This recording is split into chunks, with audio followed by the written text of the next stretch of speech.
आपका अपने YouTube channel सासनी competition classes में। कैसे हैं सब दोस्तों? आई होप आप सब अच्छे ही होंगे।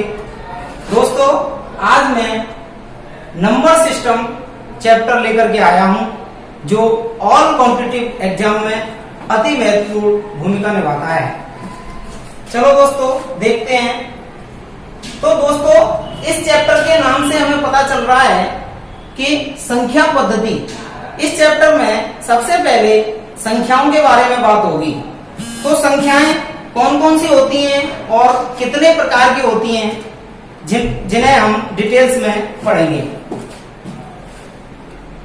सबसे पहले नंबर 1 पर बात करते हैं प्राकृतिक संख्याओं की।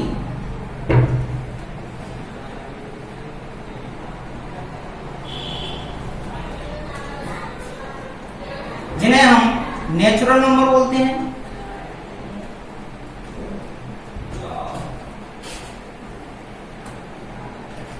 प्राकृतिक संख्याएं क्या होती हैं? प्राकृतिक संख्याएं 1 से स्टार्ट होती हैं और इन्फिनिटी तक जाती हैं। 1, 2, 3, 4, 5, 6 डैश डैश इन्फिनिटी। ये सभी नंबर्स नेचुरल नंबर्स कहलाते हैं। इसके बाद सेकेंड नंबर पर हम बात करते हैं पूर्ण संख्याओं की।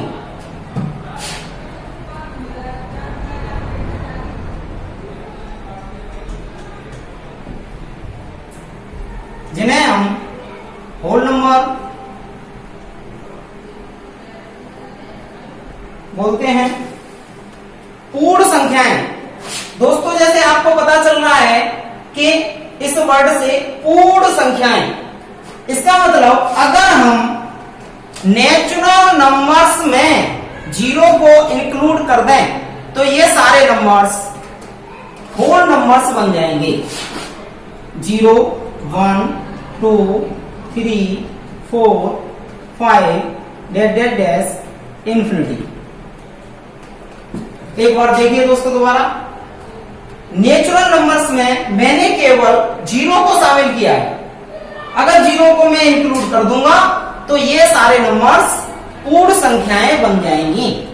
इसके बाद तीसरे नंबर्स पर हम बात करते हैं इंटीजर्स, जिन्हें हिंदी में पूर्णांक बोलते हैं।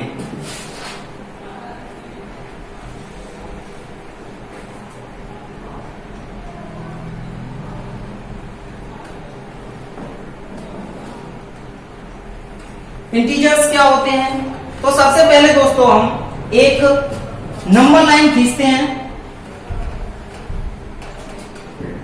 यह संख्या रेखा है और इसके बीचों बीच मिड में शून्य होता है।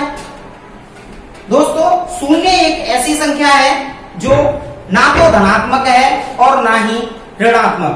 अगर हम शून्य के बाईं ओर चलेंगे तो ये नेगेटिव इंटीजर आएंगे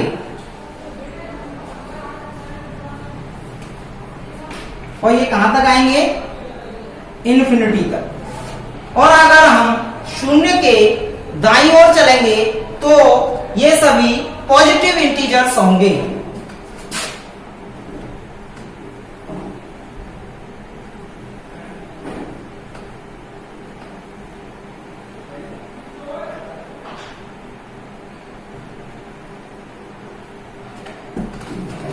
ठीक है दोस्तों, तो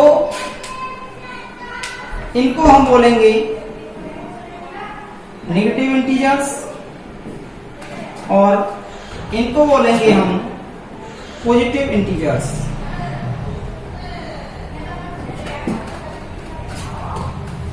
इसके बाद हम बात करते हैं चौथे नंबर पर सम संख्याओं की।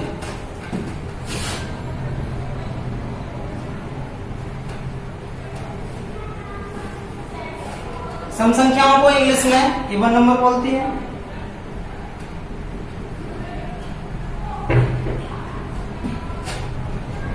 दोस्तों सम संख्याएं कौन सी होती हैं? सम संख्याएं वे संख्याएं होती हैं जो 2 से कंप्लीटली डिवाइड हो सकती हैं। जैसे 2, 4, 6, 8, 10 डैश डैश डैश इंफिनिटी। सम संख्याएं कौन सी होती है दोस्तों, एक बार दोबारा देखिए। सम संख्याएं वे होती हैं जो 2 से पूरी पूरी विभाजित हो सकती हैं। मैं लिख देता हूं।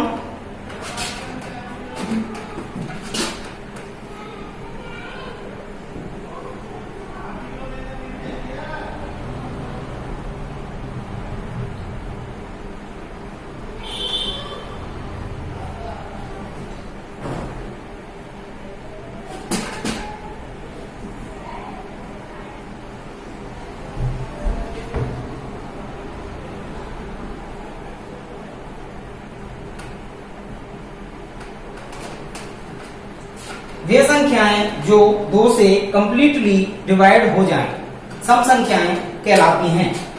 इसके बाद बात करते हैं विषम संख्याओं की।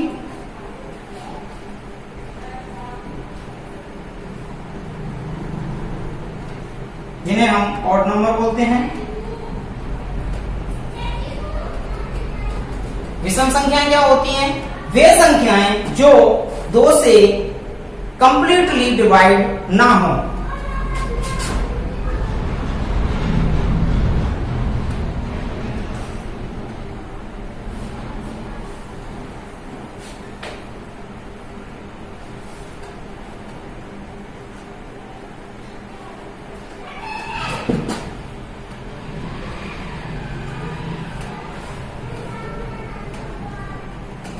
जैसे 1, 3, 5, 7, 9 डैश डैश डैश इंफिनिटी। ये सभी कैसी संख्या है? विषम संख्या। इसके बाद हाँ तो दोस्तों, विषम संख्याओं के बाद नंबर 6 पर हम बात करते हैं परमेय संख्याओं की, जिन्हें हम रेशनल नंबर्स बोलते हैं। परमेय संख्याएं क्या होती हैं? वे संख्याएं जो P/Q की फॉर्म में लिखी जा सकती हैं। जैसे वे संख्याएं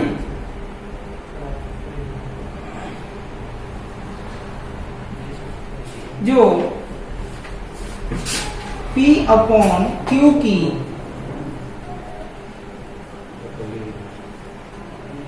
फॉर्म में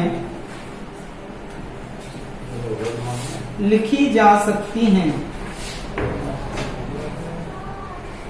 परमेय संख्याएं कहलाती हैं। यहां पर दोस्तों P और Q इंटीजर है। P और Q यहां पर इंटीजर्स हैं, लेकिन यहां पर एक कंडीशन फॉलो होती है। कंडीशन क्या होती है? Q not equal to 0। Q की जो वैल्यू है वो 0 के बराबर नहीं होनी चाहिए। परमेय संख्याएं होती कौन कौन सी है? तो जितनी भी भिन्नात्मक संख्याएं होती हैं वे सब परमेय संख्याएं होती हैं। चलिए देखते हैं। 1/2, 3/2, 6/5 डैश डैश डैश, ये सब क्या है? परमेय संख्याएं। दोस्तों जितनी भी प्राकृतिक संख्याएं वे सभी भी परमेय संख्याएं होती हैं। 1, 2, 3, 4।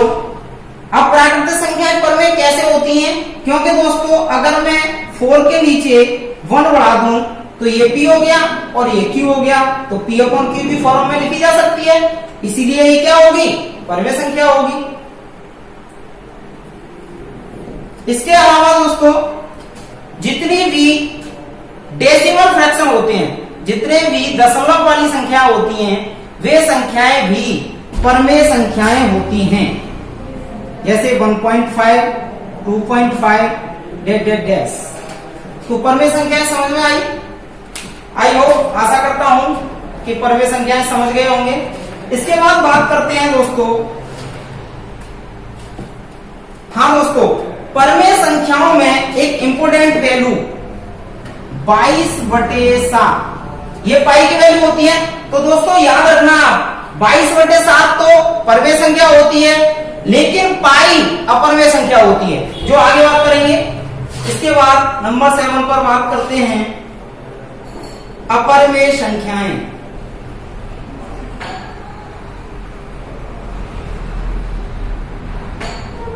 जिन्हें हम इरेशनल नंबर बोलते हैं।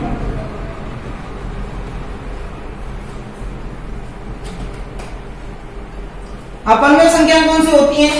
जो P अपॉन Q की फॉर्म में नहीं लिखी जा सकती।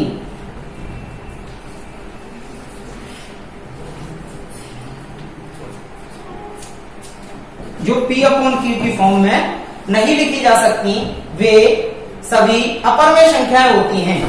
जैसे अभाज्य संख्याएं कौन कौन सी होती है दोस्तों, जो आगे पढ़ाएंगे, लेकिन देखिएगा आप √2, √3, √5, √6 डैश डैश डैश, ये सभी कैसी संख्याएं दोस्तों? अपरमेय संख्याएं। समझ में आ रहा है? रूट में जितनी भी अभाज्य संख्याएं हों, रूट में जितनी भी अभाज्य संख्याएं हों, वे सभी अपरमेय संख्याएं कहलाती हैं। इसके बाद नंबर 8 पर बात करते हैं दोस्तों अभाज्य संख्याओं की।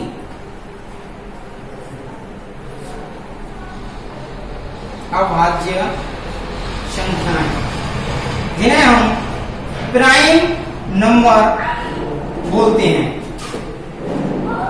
अभाज्य संख्याएं कौन सी होती हैं? वे संख्याएं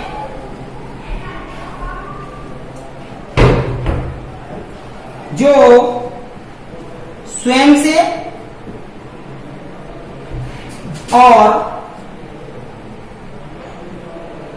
एक से डिवाइड हो जाएं।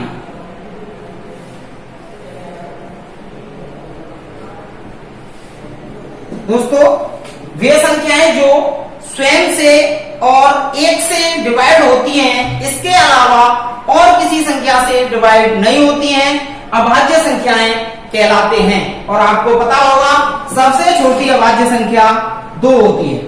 सबसे छोटी अभाज्य संख्या 2 होती है। 2, 3, 5, 7, 11, 13, 17, 19 डैश डैश डैश, ये सभी कैसी संख्याएं? अभाज्य संख्याएं। अभाज्य संख्या का ये टॉपिक है ना दोस्तों, थोड़ा सा बड़ा है और इससे हर कॉम्पिटिटिव एग्जाम में एक क्वेश्चन जरूर आता है। तो आगे देखिए, अभाज्य संख्या में ही अभी आगे बात करेंगे। अभाज्य संख्या में आगे क्या बात करते हैं कि क्वेश्चन ऐसे भी आ जाता है दोस्तों कि 1 से 100 तक कितनी अभाज्य संख्याएं पड़ती हैं।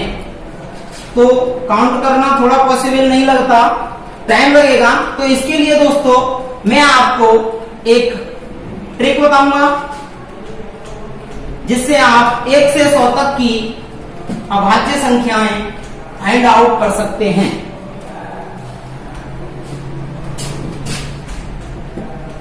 चलिए दोस्तों देखते हैं अभाज्य संख्याएं।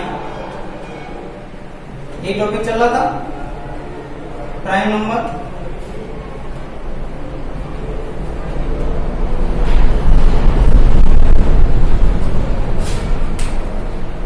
तो दोस्तों मैंने अभी बोला था 1 से 100 तक कितनी अभाज्य संख्याएं होंगी।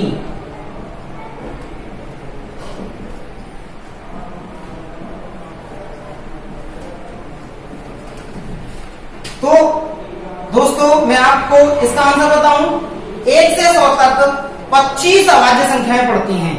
लेकिन देखिएगा एक कोड बताता हूं आपको, 44, 223, 12, 322। दोस्तों ये एक 10 नंबर का मोबाइल नंबर है और मोबाइल नंबर आप बहुत जल्दी याद कर ही लेते हो। चलिए देखते हैं दोस्तों, 1 से 10 तक 4 अभाज्य संख्याएं पड़ती हैं। कितनी अभाज्य संख्याएं पड़ती है 1 से 10 तक? 4 अभाज्य संख्याएं। कौन कौन सी मैं साइड में बताता भी चलूंगा। 2, 3, 5, 7। 11 से 20 तक 4 अभाज्य संख्याएं पड़ती हैं। कौन कौन सी? 11, 13, 17, 19। 21 से 30 तक 2 अभाज्य संख्याएं पड़ती हैं। 23 और 29। इसके बाद 31 से 40 तक 2 अभाज्य संख्याएं पड़ती हैं। कौन कौन सी? एक तो 31 है और एक 37। इसके बाद 41 से 50 तक 3 अभाज्य संख्याएं पड़ती हैं। कौन कौन सी? 41, 43 और 47। इसके बाद दोस्तों ये पीछे की साइड से आएंगे हम। 51 से 60 तक 2 अभाज्य संख्याएं पड़ती हैं। कौन सी?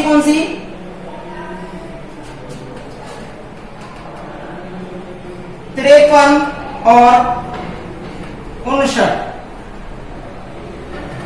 इसके बाद 61 से 70 तक 2 अभाज्य संख्याएं पड़ती हैं। कौन सी?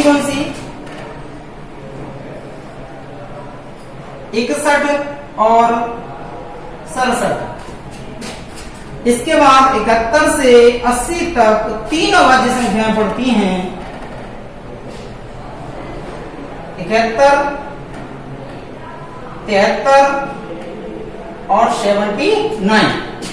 इसके बाद 81 से 90 तक 2 अभाज्य संख्याएं पड़ती हैं।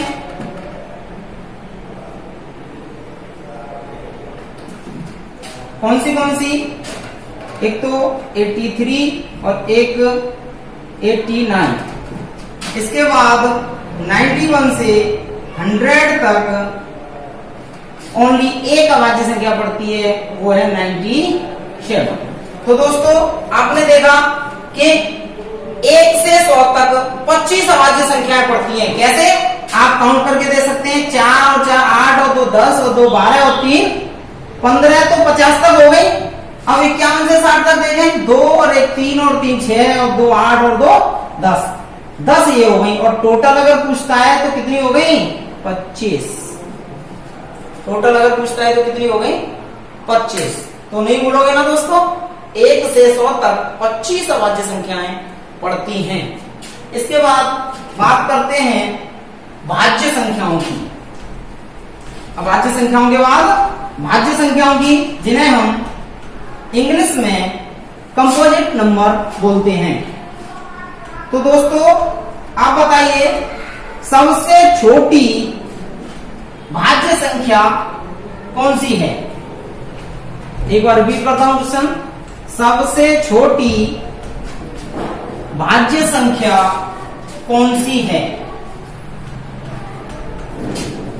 चलिए बताते हैं दोस्तों। भाज्य संख्याएं, जिन्हें हम कंपोजिट नंबर के नाम से जानते हैं। तो भाज्य संख्याएं होती कौन सी हैं? तो दोस्तों अभी आपने अभाज्य संख्याएं पढ़ी। अभाज्य संख्या कौन सी होती हैं? जो स्वयं से और 1 से कट जाए। लेकिन भाज्य संख्याएं कौन सी होती हैं? जो स्वयं से, 1 से, इसके अलावा अन्य संख्या से भी विभाजित हो जाएं। स्वयं से, 1 से और इसके अलावा अन्य संख्या से भी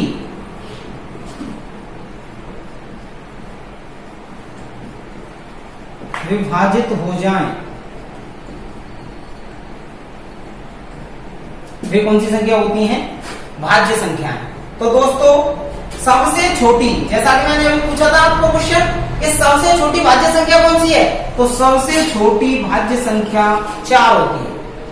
इसके बाद 6, 5 नहीं होगी दोस्तों, क्योंकि 5 तो अभाज्य संख्या है। इसके बाद 8, 9, 10, 11 नहीं होगी, 12, 13 नहीं होगी, 14 डैश आगे इन्फिनिटी तक।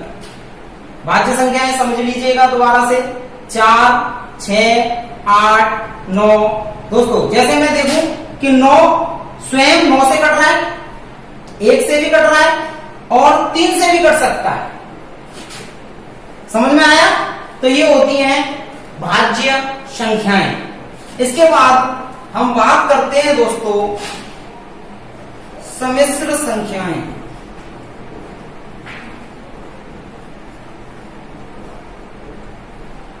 जिन्हें हम कॉम्प्लेक्स नंबर के नाम से जानते हैं। तो सम्मिश्र संख्याएं कौन सी होती हैं दोस्तों? जब हम वास्तविक संख्याएं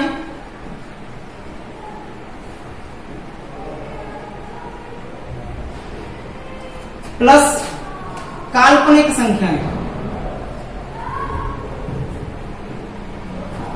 वास्तविक संख्याएं और काल्पनिक संख्याओं को जोड़ दें तो ये सम्मिश्र संख्याएं बन जाती हैं और ये a प्लस IB की फॉर्म में होती हैं। यहां पर a वास्तविक संख्याओं को इंग्लिश में हम रियल नंबर बोलते हैं और काल्पनिक संख्याओं को हम इंग्लिश में इमेजिनरी नंबर बोलते हैं। तो दोस्तों ये तो रियल पार्ट है और ये इमेजिनरी पार्ट है।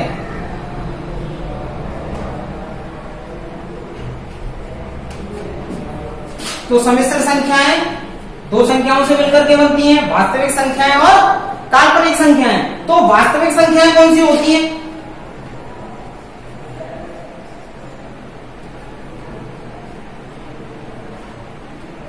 रियल नंबर,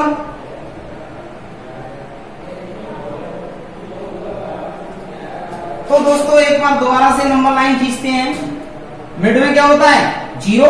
0 एक ऐसी संख्या है ये जो ना तो धनात्मक है और ना ही ऋणात्मक। इधर चलेंगे तो -1, -2, -3, -4 डैश -∞, और इधर चलेंगे तो +1, +2, +3, +4 डैश प्लस के ∞। तो ये टोटल नंबर्स, इसका मतलब पॉजिटिव इंटीजर और negative integers is called, positive integer और negative integer is called real number. तो total number is real number. समझ में आई दोस्तों? ऋणात्मक पूर्णांक और धनात्मक पूर्णांक ये सभी के सभी रियल नंबर होते हैं। इसके बाद हम बात करें काल्पनिक संख्याओं की। काल्पनिक संख्याओं की क्या बोलते हैं इंग्लिश में? Imaginary number.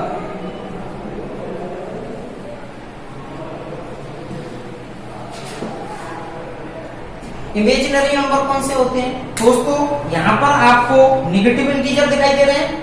तो अगर इन निगेटिव इंटीजर्स को हम स्क्वायर रूट में रख दें तो ये सभी निगेटिव इंटीजर्स ही काल्पनिक संख्याएं बन जाएंगे। जैसे रूट में -1, अंडररूट में -2, अंडररूट में -3, अंडररूट में -5, ये सभी कैसी संख्याएं हैं?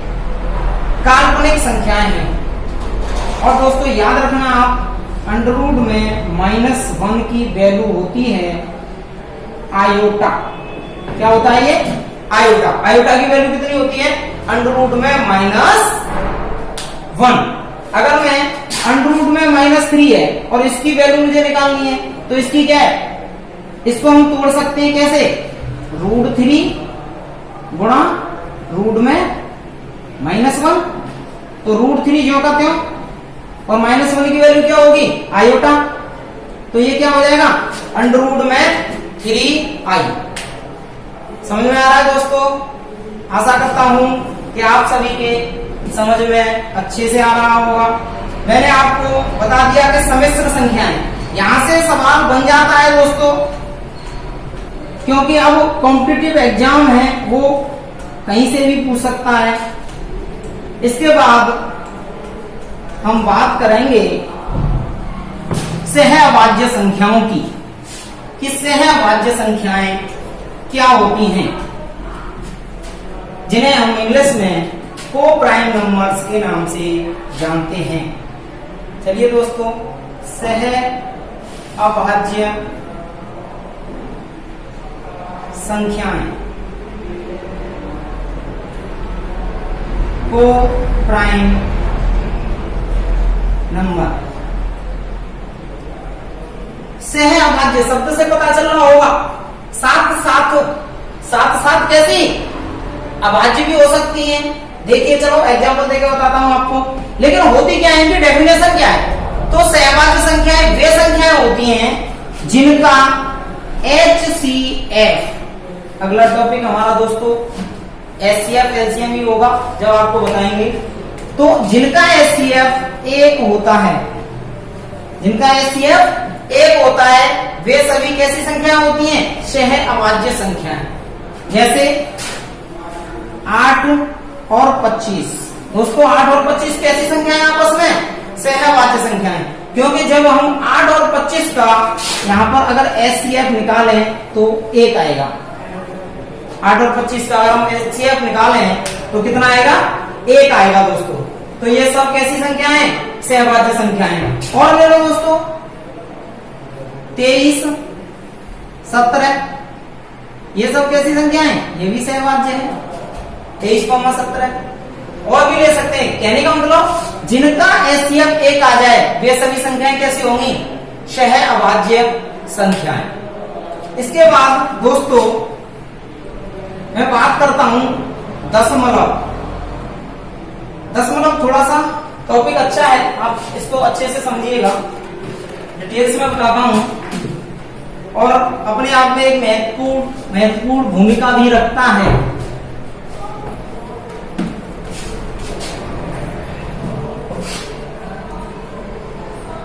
दशमलव, डेसिमल।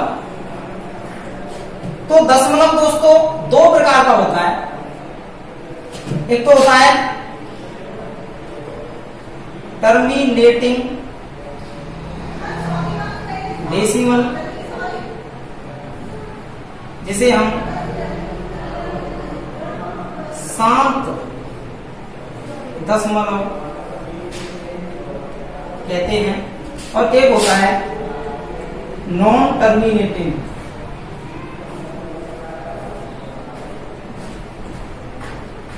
Terminating decimal. ये होता है अशांत दशमलव। टर्मिनेटिंग दशमलव, टर्मिनेटिंग डेसिमल क्या होता है, जैसे 0.86, इसके बाद यहां पर ये खत्म हो गया, कहने का मतलब 0.86, जैसे हम डिवाइड करते हैं तो यहाँ पे ये कंप्लीट हो गया, इसके बाद और कोई डिजिट नहीं आएगी। 0.346 और दूसरा देख लीजिएगा 0.125, ये कैसे डेसिमल है, शांत दशमलव हैं, टर्मिनेटिंग डेसिमल। और नॉन टर्मिनेटिंग डेसिमल क्या होते हैं, नॉन टर्मिनेटिंग डेसिमल होते हैं जिन्हें हम हिंदी में अशांत दशमलव कहते हैं, जो शांत नहीं होते, जैसे 0.666666 आगे तक चले जाते हैं, खत्म ही नहीं होते, कहने का मतलब अशांत, शांत नहीं होते।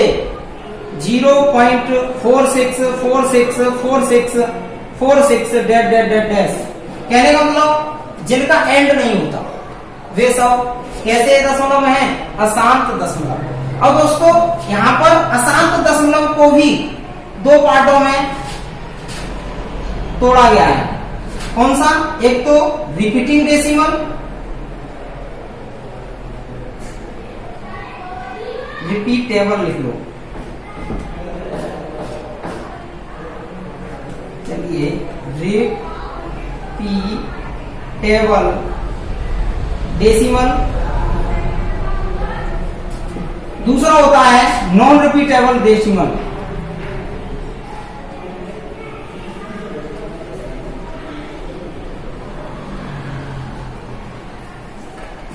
एक होता है रिपीटेबल डेसिमल और दूसरा होता है non repeatable decimal. Repeatable decimal क्या होते हैं? जैसे 0.3333 डैश डैश डैश। तो इसकी हम वैल्यू क्या निकाल सकते हैं दोस्तों? इसको हम लिख सकते हैं 0.3 पर 1। इसका मतलब रिपीटेबल बार बार आ रहा है। बार का मतलब है ये 33 बार बार आ रहा है। और दोस्तों आपको बताऊं कि अगर किसी संख्या के ऊपर बार होता है तो उस संख्या को जो कहते हैं लिखिए। अगर एक डिजिट के ऊपर बार है तो उसके लिए एक 9 नीचे बढ़ा देते हैं। तो इसका वैल्यू हो गई 3/9। 0.3 पर बार की वैल्यू कितनी हो गई? 3/9। और दोस्तों यहां से आप देख सकते हैं ये रेशनल नंबर भी हो सकता है। हो सकता है नहीं है, ये रेशनल नंबर भी है। ओके, अब और ले लीजिएगा इसमें 0.464646 डैश डैश डैश डैश 4646 आगे तक जा रहा है। तो इसको हम क्या लिख सकते हैं? 0.46 पर 1। तो इसकी वैल्यू कैसे निकालेंगे? देखिएगा 46 जो का त्यों लिखा। अब कितने डिजिट पर बार है? 2 डिजिट पर बार है तो 29 नीचे लिख लेंगे। समझ में आ रहा है? इसके बाद बात करें नॉन रिपीटेबल डेसिमल। कहने का मतलब यहाँ पर 333 एक ही संख्या रिपीट हुई, यहाँ पर 46 के जोड़े में रिपीट हुई, लेकिन यहाँ पर रिपीट नहीं होगी। नॉन रिपीटेबल का मतलब यहाँ पर रिपीट नहीं होगी। जैसे 0.867321319 कहीं रिपीट होता हुआ दिखा और आगे तक जाएगा, आगे तक जाएगा लेकिन रिपीट नहीं होगा। कहीं आपको मिलता हुआ दिखाई दे रहा है? कुछ क्रम बनना है? नहीं बनना। इसके बाद और देख लीजिएगा 0.35621367 ये भी कहीं रिपीट नहीं हो रहा। डेट डेट डैश आगे तक जाएगा। तो दोस्तों देखिएगा, मैंने सबसे पहले आपको नेचुरल नंबर बताए, प्राकृतिक संख्याएं। इसके बाद आपको मैंने पूर्ण संख्याएं बताई, इंटीजर्स बताए, सम संख्याएं बताई, विषम संख्याएं बताई, परमेय संख्याएं बताई, अपरमेय संख्याएं बताई। अपरमेय संख्याओं के बाद मैंने टॉपिक अभाज्य संख्याओं का लिया, आपको बताया भी, भाज्य संख्याएं भी पढ़ाई। तो ये पूरा आज का टॉपिक यहीं पे कंप्लीट होता है। थैंक यू दोस्तों। मेरे इस चैनल को लाइक करें, शेयर करें और सब्सक्राइब करना न भूलें। एक बार फिर से थैंक यू दोस्तों।